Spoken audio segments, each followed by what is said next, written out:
চলো আজকে আমি আমার মর্নিং রুটিন তোমাদের সাথে শেয়ার করি, আর তার সাথে তোমাদের সাথে কিছু গল্প শেয়ার করি। আর ভিডিও যারা রেগুলার দেখো এবং ভালো ভালো কমেন্ট করো, লাইক করো, তাদের সবাইকে আমার তরফ থেকে অনেক অনেক ধন্যবাদ।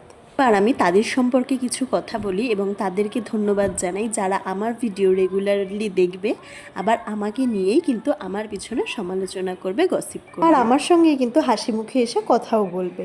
আর তোমাদের এই হাসি মুখের পিছনের গল্পটা কিন্তু আমি খুব ভালো করেই জানি, আর তোমাদেরকেও কিন্তু আমার তরফ থেকে অনেক ধন্যবাদ। এই যে তোমাদের জীবনের মূল্যবান কিছু সময় আমার পিছনে খরচ করো, এটাই বা কজন করে বলো তো?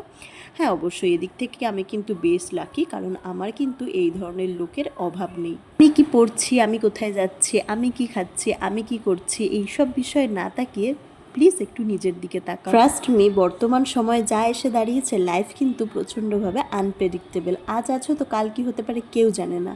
তো সেইটুকু সময়ও আমার পিছনে বা অন্য কারোর পিছনে না দিয়ে পিএনপিসি সমালোচনা এইসব না করে নিজেদেরকে কিছুটা সময় দাও। সমালোচনা তুমি করছো, এতে কিন্তু সময়টাও তোমারই নষ্ট হচ্ছে। আমি কিন্তু আমার কাজ করেই যাব, আমার শখও আমি পূরণ করব।